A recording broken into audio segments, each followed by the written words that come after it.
Hi everyone. I'm in the car by myself. I feel like a teenager that just escaped her parents' house. Um yeah, I'm super excited that I'm out here. I'm being responsible and parked right now. And I'm in a parking lot. I'm not on a real road. But this morning, well, first of all, I had a really good night's sleep last night, which I don't think I've had a really good night's sleep since surgery. Today is, what's today? Today's Wednesday. So 2 more days I'll be at the 6-week mark. So last night I've been really frustrated with the sleeping situation and tried, that $200 sleep system pillow thing, which I think works a little bit on the couch, but I can prop pillows up. I'm going to return it. It just is not working for me. It definitely doesn't work in my bed. So last night, it sounds so simple, but I took my pillows and I shifted them to the left side of my bed. I don't know why. I tend to either sleep in the middle of my bed or on the right side, because you're supposed to wake up on the right side of the bed. Well, I rearranged my pillows, and it's pretty much the same pattern. I put different pillows underneath my armpits. As minor as that might seem, like when I do get up in the middle of the night, which happens a ton, part of it's because I'm uncomfortable and part of it's just because of my age that I don't get a good night's sleep really anymore. But touching that pillow, the other pillows that I have, I'm realizing that they're bothering me more.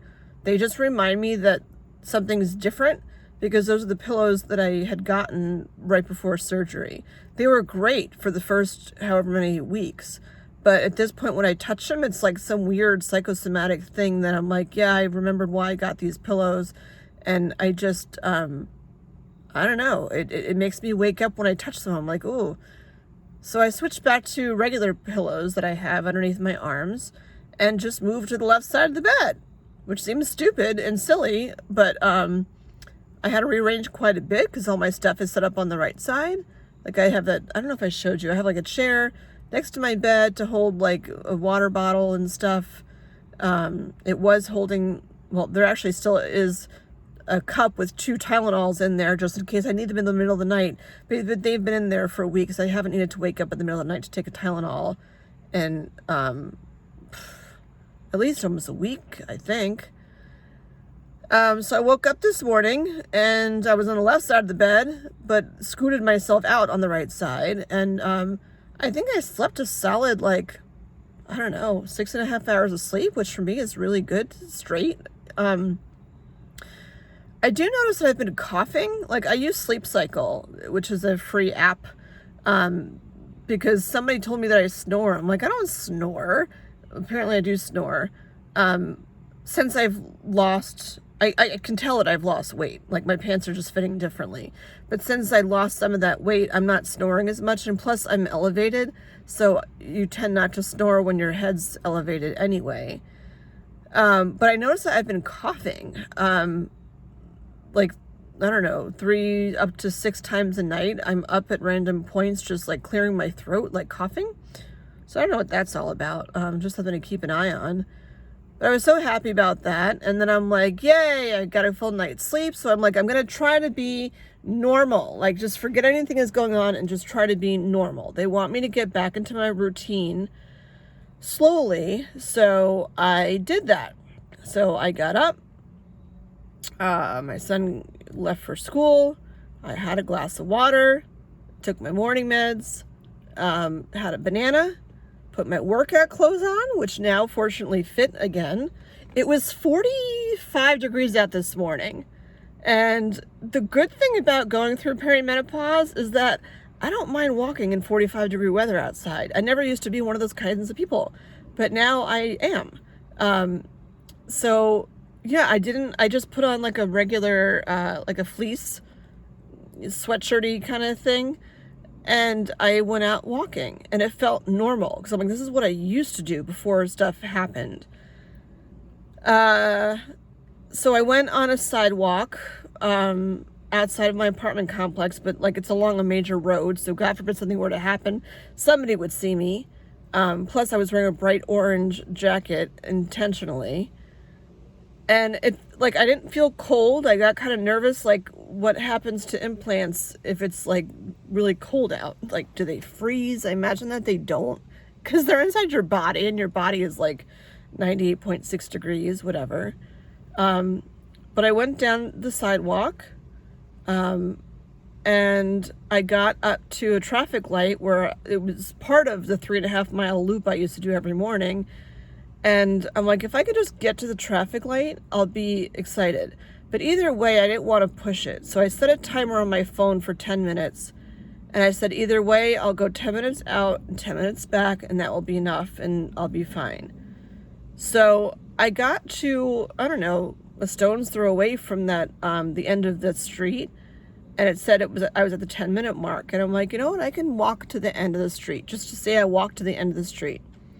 So I did that, and I just stopped for a minute looking around. Like, it just reminded me that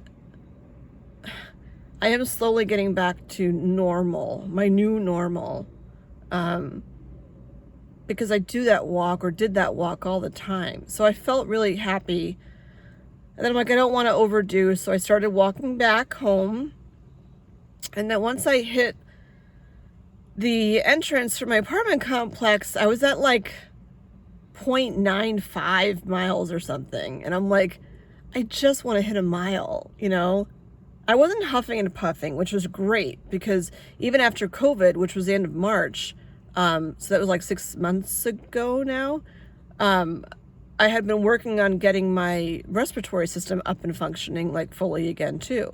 So thrilled that like I can do that walk and my breathing is not an issue. So it's a really good morning. I did end up just looping around my apartment, the same walk I've been doing like forever. And then I hit 1 mile and I was like, yay! And it was 1 mile and I think it took 25 minutes, which is like a normal pace for me. If I was really pushing it, I can go faster than that, but I'm not, this is not about pushing it. This is about like what I can do. And if I can't, I'll just stop. So that was a really, really, really good way to start the morning. And then I got inside. I'm on this new diet thing. Between the medications and my kidney stone and other, you know, I'm turning 50 and I'm a woman crap going on. They have me on this diet thing. I don't mean like weight loss diet. I mean like I have to kind of eat like a power breakfast, watch how much calcium I'm eating and how much protein I'm eating, whatever. So I'm doing that. Yeah, that's a little bit different, I guess. And I wanted to make sure I shower today because it always makes me feel better to shower. But I did have an appointment, a Zoom appointment, with the therapist from the cancer center. He is so, so, so good. I feel like I should do a separate vlog on that. So I'll hold off on that thought, and come back to it. Just make a mental note. Today is like about the whole day, period. It's not about the little things. Except one little thing that turned out to be a big thing. So I got the phone with him, and then don't remember what I did, but then I also had another Zoom at 11:30 with the oncology nurse. And the reason I had that call was because of the tamoxifen. I still have mixed feelings about the tamoxifen. The things for me personally that are kind of getting in the way are the fact that I have FMD, though my vascular doctor cleared me to take it because there is a risk of blood clots with taking tamoxifen. There's an increased chance you can get deep vein thrombosis. So I asked her about like what that looks like and what it means, and I get the increased risk of stroke because having FMD, you're at an increased risk of stroke. So I'm very familiar with signs of stroke. I check the size of my pupils more often than I should. Not as much as I used to. I used to not leave my apartment without my blood pressure cuff, and I don't do that anymore because my blood pressure for the most part is fine. And weirdly has been even more like chill since surgery. I guess I don't, a weird thing about all this is that I don't have the mental capacity or the patience or tolerance for drama of any sort at all. I don't consider what I'm going through as drama. It's just, stuff that's going on. But it's interesting that, like, when the nurses would come to the apartment, like, after surgery, and they'd take my blood pressure, and it was like, I don't know, like 115 over 70 something. I'm like, seriously? And part of that at the time was because of pain meds. But now it's like I'm not on pain meds anymore. I can take Tylenol if I need to. But my blood pressure is totally fine. It's a weird, I guess, side effect from going through this journey, that you realize things about life that, like, what do you want to waste your energy on when my energy right now is going to my boobs and healing me, not just my boobs, my chest, my armpits, my back, all of it, to, for me to heal.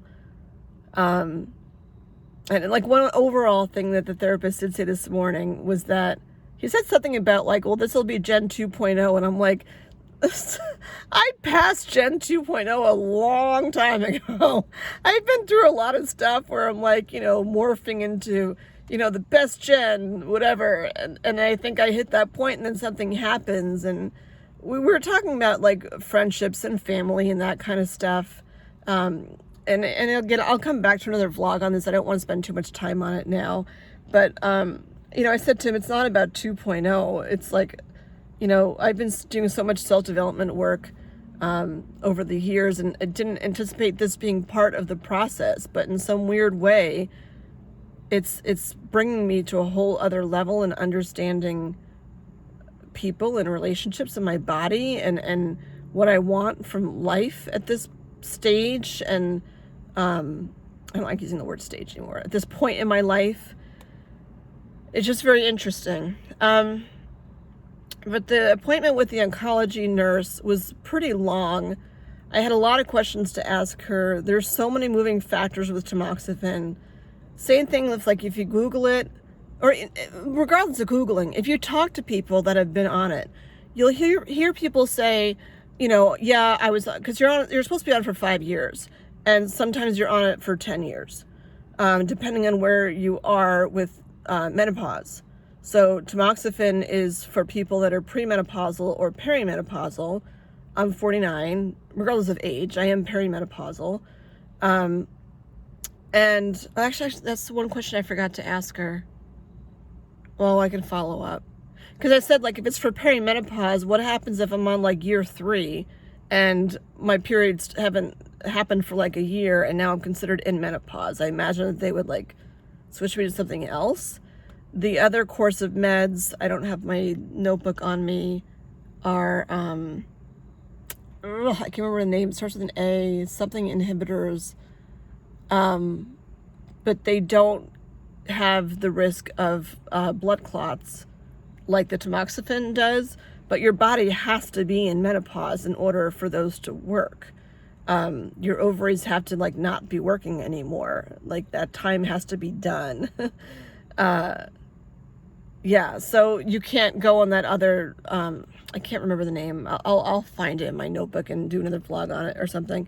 But you can't be on that medication if you're not in menopause. And they were telling me that, if I wasn't able to take tamoxifen, they would give me these shots every month to put my ovaries into menopause.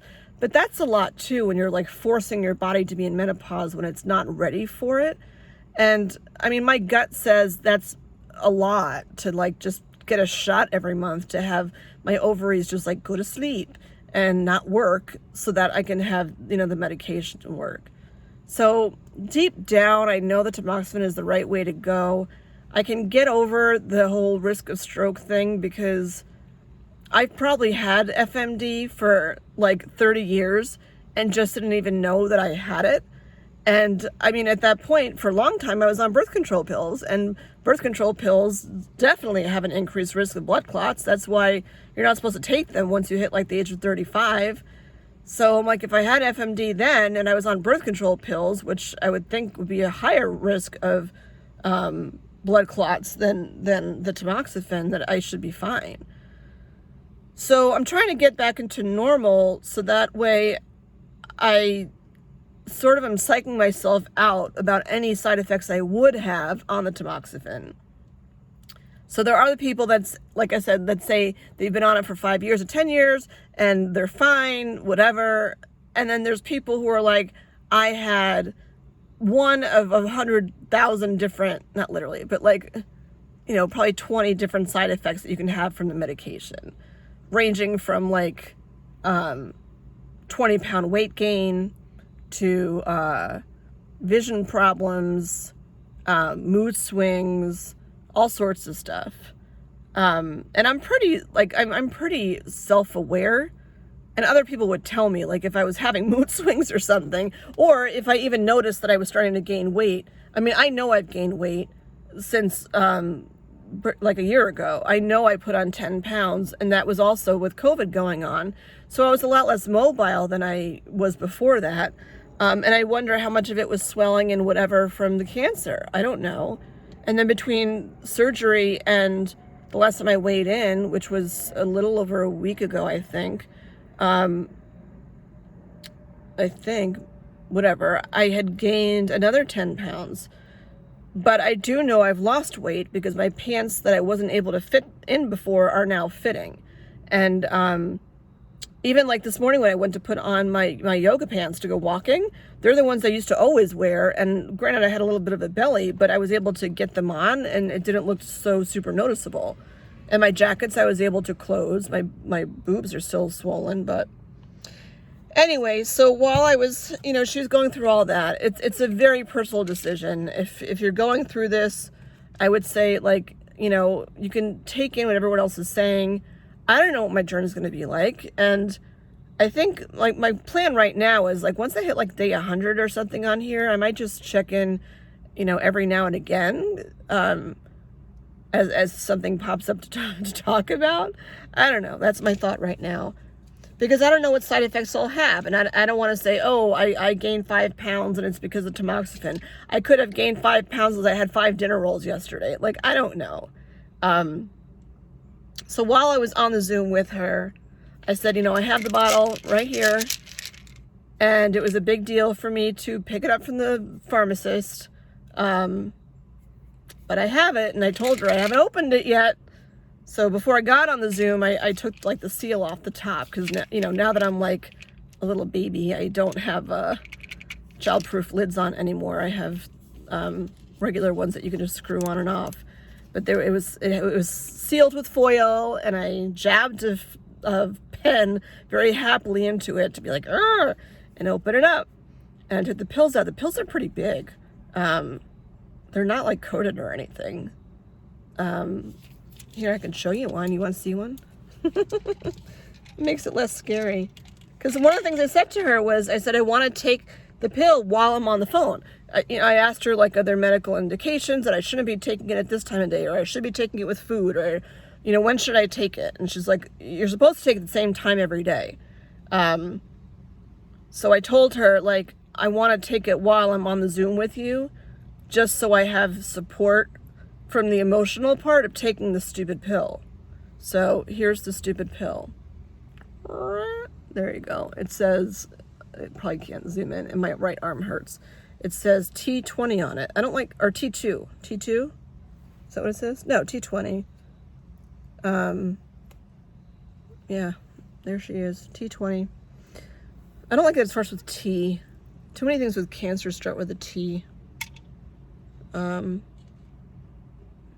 Well, maybe the T is tamoxifen, but there's something when they're doing oncotypes that starts with the T. I can't remember now what it is.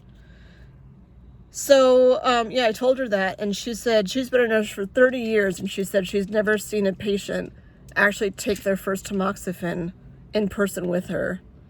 And I'm like, that's my inspiration. That's what I give to you in your 30-year nursing career. Had my solo cup, and I popped it. And so, yeah, it was a moment. I started tearing up. Not so much even because of the pill, just because I've now started a day one of being on the tamoxifen. And I do have an appointment next week with my gynecologist to check in and with plastics to check in. So I'll bring up a bunch of questions I have about tamoxifen with them, and how, not so much for plastics, I guess, more for my gynecologist, because it does also give you an increased risk of uterine cancer. So I need to start reaching out to family members to see if there is a history of uterine cancer. But I'm trying to not follow the things that are written down, that this could happen, this could happen, this could happen. Because there's plenty of meds that I take where I'm like, I don't read all the side effects because it could be fine.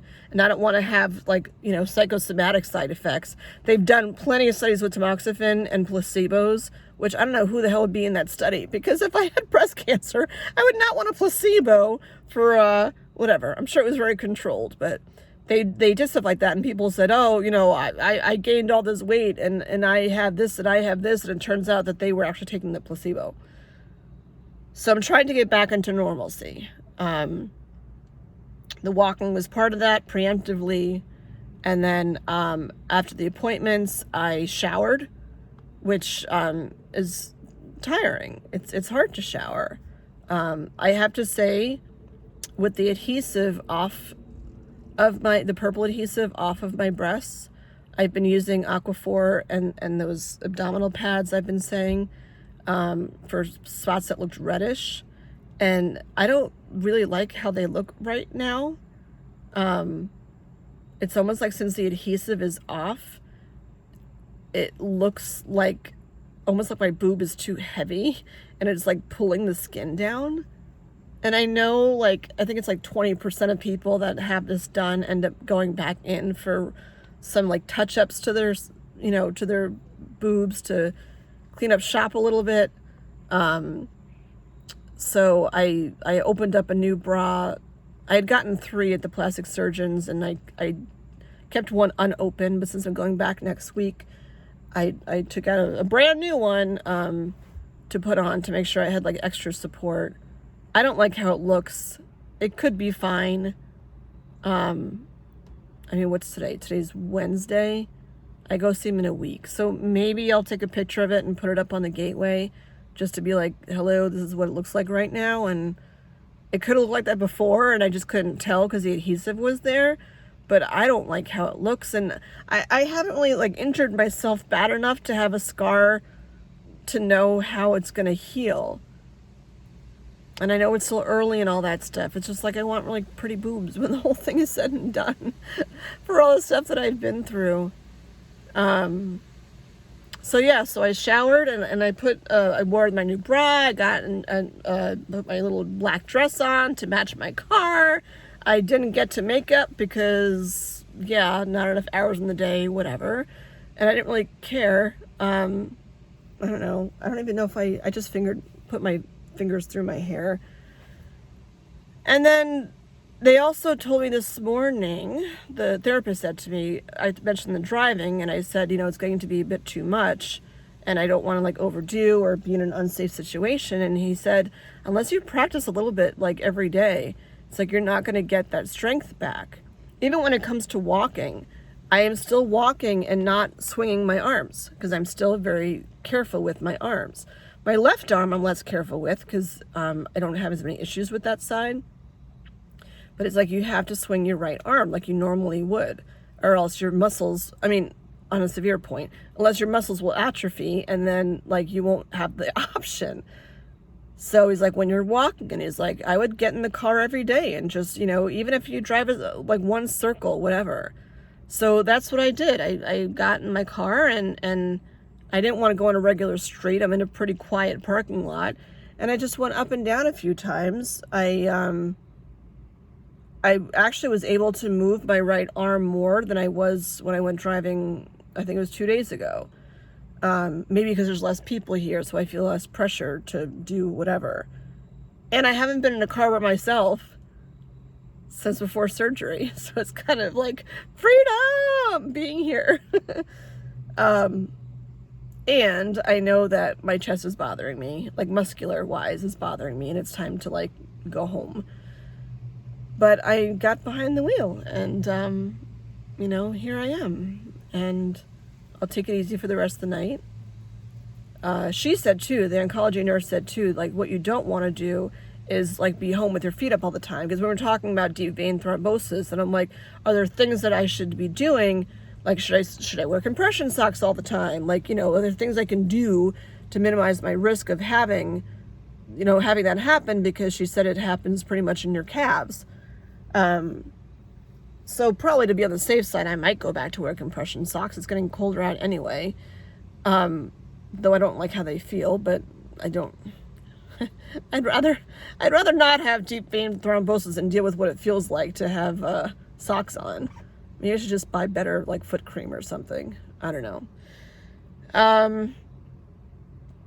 Yeah, so that's where I am today. I did a lot today, and I know I did a lot because my my muscles hurt. I'm starting to get a headache, and it's just time to call it a night. And I haven't sat on the couch like all day. So I think that's just time of doing stuff in the morning and then just taking it easy and not overdoing so I'm out of commission. So I'm going to go because all of a sudden my head just really hurts. But I have to take it easy. And what's tomorrow? Thursday. I don't even know what's going on tomorrow. I don't know. I can't think that far ahead. Tomorrow's Thursday. That's all I know. All right. Have a great day, everyone. Don't overdo. Love yourself. And I'll talk to you tomorrow. Bye.